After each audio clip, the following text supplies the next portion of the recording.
Hi friends, ఎలా ఉన్నారు? ఈ ప్రపంచంలో మనకి చాలా మందికి ఎన్నో తేడాలు ఉండవచ్చు. మనకన్నా డబ్బు ఎక్కువ ఉన్నవారు లేదా తక్కువ ఉన్నవారు ఉండవచ్చు. ఫేమ్ ఎక్కువ తక్కువ ఉండవచ్చు. రిలేషన్షిప్స్, లగ్జరీ, వీటన్నిటిలో కూడా ఎక్కువ తక్కువ ఉండవచ్చు. కానీ అందరికీ సమానమనేది సమయం. ఈ ప్రపంచంలో ఎవరి సక్సెస్ స్టోరీ తీసుకున్నా వాళ్ళ వెనక ఉండే వాళ్ళ ఆయుధం టైం మేనేజ్మెంట్. ఈ టైం అనేది చాలా ఫైనైట్ రిసోర్స్, అంటే లిమిట్ లో దొరికే విషయం అన్నమాట.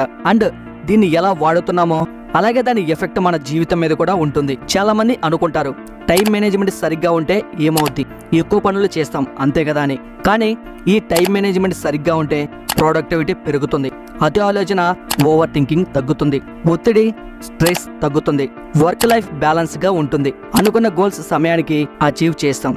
అమ్మో, ఇలా చాలా చాలా ఉన్నాయి. ఇవన్నీ చూసి టైం మేనేజ్మెంట్ అనేది ఏదో ఒక బ్రహ్మ పదార్థం, చాలా కష్టం అనుకోకండి. ఇది ఎవరైనా అచీవ్ చేయొచ్చు. ఈ విషయాన్నే చాలా బాగా చెప్పిన ఒక పుస్తకం సక్సెస్ఫుల్ టైం మేనేజ్మెంట్, అండ్ ఇది రాసింది ప్యాట్రిక్. ఈ పుస్తకంలో ఈయన మన టైం ని ఎక్కడ సేవ్ చేయాలి, మన టైం ని వేస్ట్ చేస్తున్న విషయాలు ఏమిటి, మన వర్క్ ఫ్లో ఎలా ఉండాలి, మన ప్రొడక్టివిటీ ఎలా ఉండాలి, మన ప్రాజెక్ట్స్ ని ఎలా ఆర్గనైజ్ చేసుకోవాలి, ఇలా ఎన్నో విషయాలు మనందరం పాటించగల యాక్షనబుల్ అడ్వైస్ తో చెప్పారు. ఈ పుస్తకం చదువుతున్నప్పుడు నాకు ఫ్రీ టు ఫోకస్ అనే పుస్తకం గుర్తుకొచ్చింది. ఎందుకంటే ఆ పుస్తకంలో చెప్పిన కొన్ని టైం మేనేజ్మెంట్ సొల్యూషన్స్, అలాంటి సేమ్ సొల్యూషన్స్ ఈ పుస్తకంలో కూడా చర్చించారు. కాబట్టి ఈ వీడియో చాలా ఇంట్రెస్టింగ్ గా ఉంటుంది. సో ఎక్కడ స్కిప్ చేయకుండా ఎండ్ వరకు చూడండి. వీడియోలోకి వెళ్లే ముందు మీ సపోర్ట్ గా ఈ వీడియోకి జస్ట్ లైక్ చేయండి చాలు. ఇంకా లేట్ చేయకుండా వీడియోలోకి అయితే వెళ్ళిపోదాం. Let's get into start our video.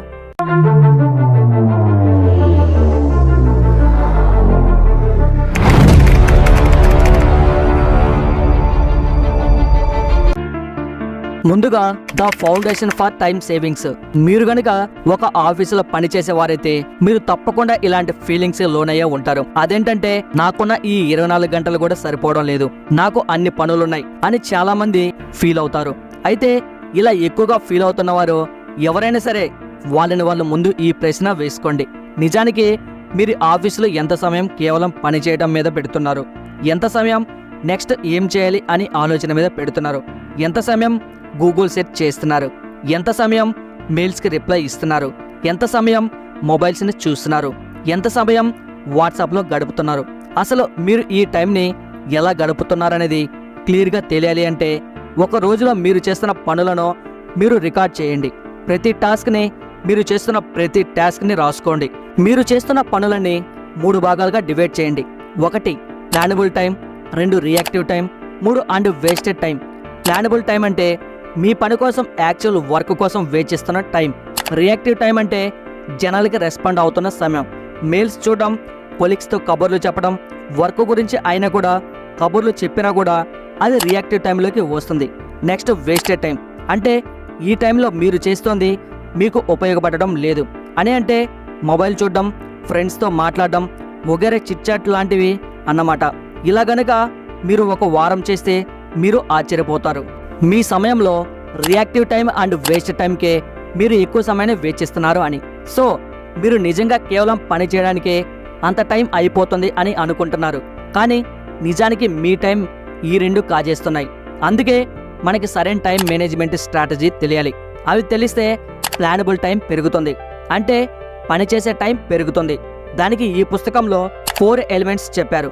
ఈ 4 ఎలిమెంట్స్ సరిగ్గా ఉంటే మనం టైంని అసలు వేస్ట్ చేయం. అందులో ఎలిమెంట్ నెంబర్ 1 ప్లానింగ్. ఒక టాస్క్ని కంప్లీట్ చేయాలి అంటే అది ఎలా కంప్లీట్ చేయాలి అనే ప్లాన్ ఉండడం చాలా ముఖ్యం. ఎప్పుడైతే మనం చేసే టాస్క్ని అర్థం చేసుకుంటామో ఆ టాస్క్ని కంప్లీట్ చేయడం మనకి ఈజీ అయిపోతుంది. ఉదాహరణకి, మనం స్మార్ట్ వర్క్ చేయాలి అని చాలాసార్లు చెప్పుకున్నాం. ఇక్కడ స్మార్ట్ అంటే specific, measurable, achievable, realistic and time bound అన్నమాట. మన టాస్క్లో అన్నిటిలో ఒక స్పెసిఫిక్ టాస్క్ని అనుకోవడం. స్పెసిఫిక్ టాస్క్ మెజరబుల్ అంటే ఆ టాస్క్లో మీ గోల్ ఏమిటి, ఏం సాధిద్దామని అనుకుంటున్నారు అని. మెజరబుల్ అంటే అచీవబుల్, అంటే మీ టాస్క్ని కంప్లీట్ చేయడం అనేది మీరు చేయగలరా అనేది మరొకసారి చెక్ చేసుకోండి. 2 రోజుల్లో హిమాలయ పర్వతం ఎక్కుతాను అనేది నాన్ రియలిస్టిక్ గోల్, కానీ మార్నింగ్ వాక్ వెళ్తాను అనేది రియలిస్టిక్ గోల్. మీ గోల్స్ని నిజంగా మీరు అచీవ్ చేయగలరా అనేది ఒక్కసారి తెలుసుకోండి. Next relevant. మీ గోల్ లేదా మీ టాస్క్ అనేది రిలవెంట్గా ఉండాలి.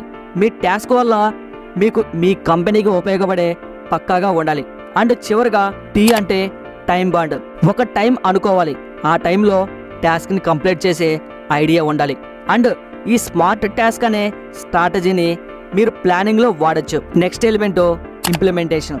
అంటే మీరు ప్లానింగ్లో చేసుకున్న స్మార్ట్ ఆబ్జెక్టివ్స్ని క్లియర్ చేయాలి. పెద్ద గోల్స్ ఉంటే దాన్ని చిన్నదిగా బ్రేక్ చేసి చేయాలి. ఇంప్లిమెంటేషన్లో మీరు చేయాల్సింది అనుకున్న ప్లాన్ని కంప్లీట్ చేసే ఆలోచన చేయడం అండ్ కంప్లీట్ చేయడం. Next element monitoring. రెగ్యులర్గా మన గోల్స్ కోసం మనం ఎలా పని చేస్తున్నాం, చేసిన పనికి మన రిజల్ట్ ఎలా వస్తుంది అని మానిటరింగ్ చేసుకోవాలి. చివరగా కమ్యూనికేషన్. మీ టాస్క్ కంప్లీట్ చేయడానికి మీకు టీం ఉంటే వాళ్ళతో మీరు ఆ టాస్క్ ఇంపార్టెన్స్ ఏంటి, ఎందుకు దాన్ని కంప్లీట్ చేయాలి అనే బ్రీఫ్ సరిగ్గా ఇవ్వాలి. ఈ విషయంలో సరిగ్గా ఉంటే ఎక్కడ కూడా మిస్కమ్యూనికేషన్ అనేది ఉండదు. Next point organise your time with lead system. Time మేనేజ్మెంట్లో అతి ముఖ్యమైనది ఈ లీడ్ సిస్టమ్. ఎందుకంటే ఈ సిస్టంలో చెప్పే చాలా ముఖ్యమైన పాయింట్ టైంని సరిగ్గా మేనేజ్ చేసుకోవాలి అని. ఎందుకంటే సమయాన్ని సరిగ్గా ఆర్గనైజ్ చేసుకోకపోతే సమయం మన ఆధీనంలోనే ఉండదు. సో సమయాన్ని మన ఆధీనంలోకి తీసుకోవాలంటే ఎలాగో లీడ్ సిస్టంలో తెలుసుకుందాం.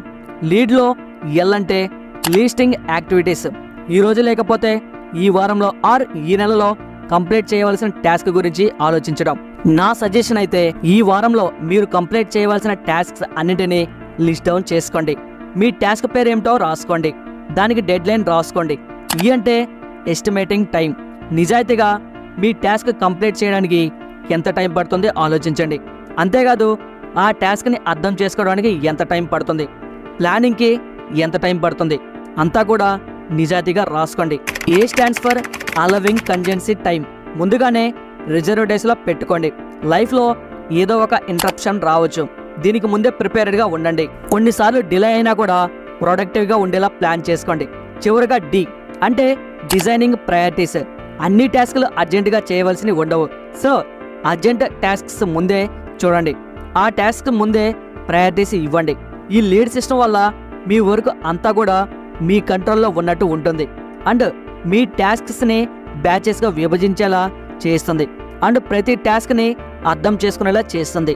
సో మీ వర్క్ ఏదైనా సరే, స్టూడెంట్ అయినా కూడా ఈ లీడ్ సిస్టమ్ ద్వారా ప్లాన్ చేసుకుంటే మీరు అనుకున్న సబ్జెక్ట్ సరిగ్గా చదవగలరు.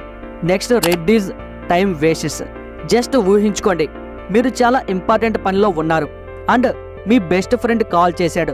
ఏదో చాలా ఇంపార్టెంట్ పని అనుకున్నారు, కానీ కాల్ లిఫ్ట్ చేశాక తెలిసింది మంచి రెస్టారెంట్ ప్లేసెస్ గురించి అడుగుతున్నాడు. తర్వాత ఏదో అడిగాడు అండ్ అలా 30 నిమిషాలు అయిపోయింది అండ్ మీ వర్క్ మొత్తం దెబ్బతింది. ఇది మనందరం తప్పకుండా ఎక్స్పీరియన్స్ చేసి ఉంటాం. మన వర్క్ పాడవడానికి చాలా ముఖ్యమైన కారణం. ఈ అనవసరమైన ఇంటరప్షన్స్ తగ్గించాలి. దానికి మీరు చేయగల ముఖ్యమైన పని సే నో. మీ సమయం ఎవరికో కాదు, మీకే చాలా ముఖ్యమైనది. సో ఆ టైంని కాపాడుకోవాల్సిన పూర్తి హక్కు అండ్ బాధ్యత మీకుంది. ఒకవేళ మీకు వచ్చే ఇంటరప్షన్స్ మీకు నిజంగా ముఖ్యం కాకపోతే పోస్ట్ పోన్ చేయొచ్చు. ఇది ఆలోచించండి. మొహమాటం లేకుండా నో అని చెప్పండి. మీకు తర్వాత కుదిరినప్పుడు ఆ పని చూడండి. అంతేగాని మీ ముఖ్యమైన పనికి ఆటంకం కలిగించేలా మాత్రం అసలు చేయకండి. Next set boundaries. మీరు ఆఫీసులో పని చేసినట్లయితే డు నాట్ డిస్టర్బ్ బోర్డు పెట్టుకోండి. మీ ఇంట్లో అయితే డోర్ బయట ఆ బోర్డు పెట్టుకోండి. లేకపోతే ఏదైనా ఎవరు డిస్టర్బ్ చేయని లొకేషన్కి వెళ్ళి ప్రశాంతంగా పని చేసుకోండి. లేదు ఒక అవసరమైన ఇంటరప్షన్ ఉంది అంటే దానికోసం ఒక 10 మినిట్స్ విండో పెట్టుకోండి. దాన్ని అడ్రస్ చేయండి అండ్ ఆ 10 మినిట్స్ లోపు మాత్రమే దాని పని పోవాలి, అంతే. ఇలా మీ అనవసరమైన ఇంటరప్షన్స్ని దూరం పెట్టండి. మీ వర్క్ మీద కాన్సంట్రేషన్ చేయండి. Next lead by example. మన టైం వేరే వాళ్ళ వల్ల టైం వేస్ట్ అవ్వకూడదు అని అనుకుంటాం, కానీ మనం కూడా చాలాసార్లు వేరే వాళ్ళ టైంని వేస్ట్ కూడా చేస్తాం. సో మీరు మీ వర్క్ ఏరియాలో మాట్లాడేటప్పుడు ముఖ్యంగా వర్కింగ్ టైమ్స్లో కరెక్ట్గా మీ వర్క్కి సంబంధించిన మాటలనే యాక్యురేట్గా మాట్లాడండి. దీనివల్ల అతని time and me time waste అవ్వకూడదు. ఎప్పుడైతే మీ కమ్యూనికేషన్ ఆన్ పాయింట్ ఉంటుందో మీ వర్క్ స్పీడ్ అందుకుంటుంది, టైం వేస్టెస్ కూడా తగ్గుతాయి. అండ్ లాస్ట్గా address self generated time wastes. మన పనిలో కొన్ని ఉంటాయి, చాలా కష్టంగా అనిపిస్తాయి అండ్ అవి చేయాలి అనే ఉత్సాహం రాదు. అప్పుడు పోస్ట్ పోన్ చేస్తాం, ప్రోకాషనేట్ చేస్తాం. కానీ నిజమేమిటంటే ప్రోకాస్టినేషన్ మన ప్రొడక్టివిటీని నాశనం చేస్తుంది. సో అలాంటి కష్టమైన టాస్క్ని కంప్లీట్ చేయాలి అంటే మీరు బలమైన సంకల్పం మీరు పెట్టుకోండి. వాటినే ముందు అడ్రస్ చేయండి. ఈ కాన్షియస్ థాట్ ఎప్పుడూ పెట్టుకోండి. అప్పుడు మీ టైం అసలు వేస్ట్ అవ్వదు. ఈ వీడియోలో మీకు ఏ పాయింట్ నచ్చిందో నాకు కామెంట్ చేయండి. వీడియో నచ్చితే ఒక్క లైక్ చేయండి. ఇటువంటి వీడియోస్ కోసం మన ఛానల్ని ఇప్పుడే సబ్స్క్రైబ్ చేసుకొని పక్కనే ఉన్న బెల్ ఐకాన్ని క్లిక్ చేయండి. Okay friends, thanks for watching. Next వీడియోలో మళ్ళీ కలుసుకుందాం. జై హింద్.